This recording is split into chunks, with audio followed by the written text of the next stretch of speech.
Latest on the crisis in Gaza on ABC's This Week. Now streaming only on Disney+. Good morning, everyone. A few minutes before 5 a.m. Yes, we are checking that clock. It is 4:56. A live look into downtown and that weather forecast, Tony Cabrera. You know, some people are still awake from last night. That's true. Some people are just waking up. Yes. Some people are maybe in between, maybe halfway asleep, halfway awake. I feel like you're all of those things right now. I might be. I will not confirm nor deny that. No, we are seeing a cold front bringing some rain over Southern California. And if you're one of those 456ers, I want you to tell us how you plan to spend the day with this rain coming through.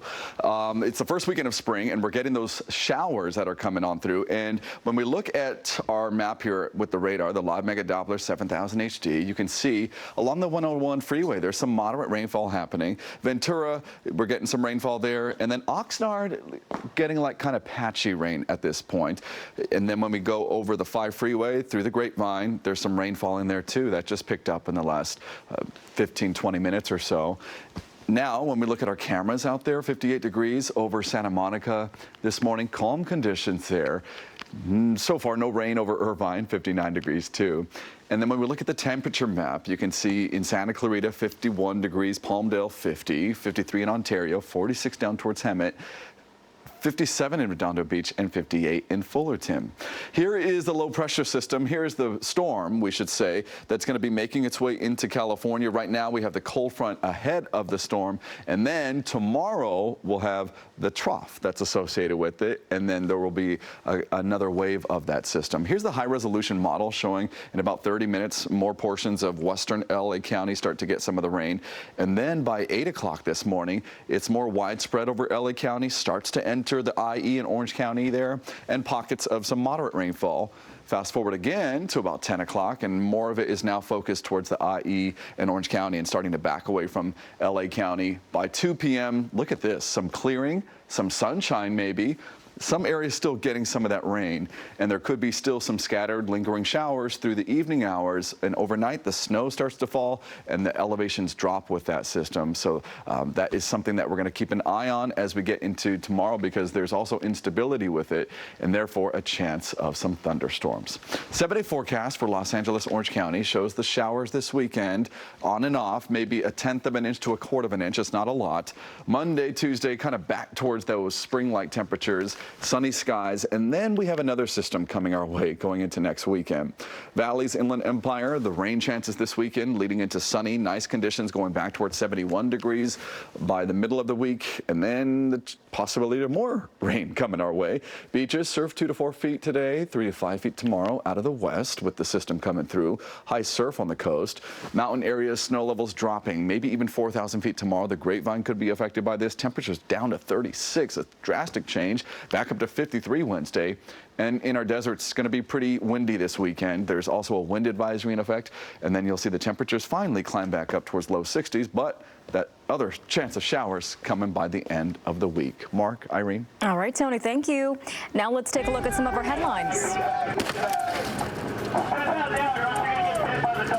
What a scene. New video overnight of a dangerous pursuit that lasted for hours. What authorities found inside the vehicle after arresting the suspect. Plus, a brazen burglary at a popular shopping district. How the suspects were able to break inside the jewelry store.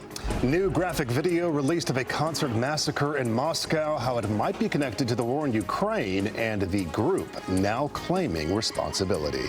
Live from ABC 7, this is Eyewitness News.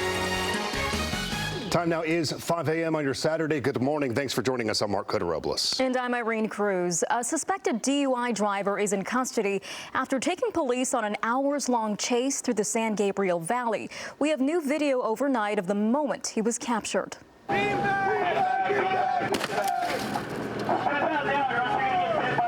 It happened late last night. The chase started in the Monterey Park area before making its way northeast.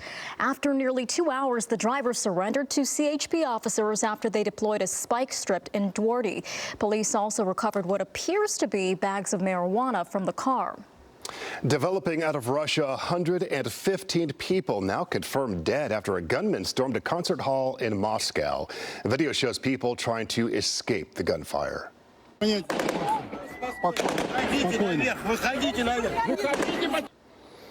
Incredibly frightening, the gunman carrying automatic weapons sprayed the crowd before starting a fire. This morning, Russian state media says 11 people have been detained. They also are suggesting the attack was linked to Ukraine, even though ISIS claimed responsibility, and the U.S. believes that claim. U.S. intelligence agencies had reportedly learned the group's branch in Afghanistan was planning an attack in Moscow. The images are just horrible and just hard to watch, and our thoughts obviously are going to be with the victims of this terrible, terrible shooting attack. The attack came just 2 weeks after the U.S. Embassy in Moscow issued a warning urging Americans to avoid crowded places in Russia's capital due to an imminent attack. More than 4 million people were left without power in Ukraine after Russia launched its largest attack on the country's energy infrastructure. At least 5 people were killed in yesterday's attack that involved more than 150 missiles and drones. Ukraine's largest hydroelectric power complex was hit, suffering major damage. Russia claims the attack was in retaliation for Ukrainian drone strikes inside Russia. The OC Sheriff's Department asking for the public's help in tracking down a man that they believe was assaulted and kidnapped. Deputies now searching for 61-year-old Tony Lamb. He was last seen on March 15th at a restaurant in Garden Grove in Westminster. Authorities say once he got back to his home in Midway City, he was kidnapped in his driveway. Convicted murderer Nan Chin Win and Phi Hung Win were charged this week with kidnapping for ransom.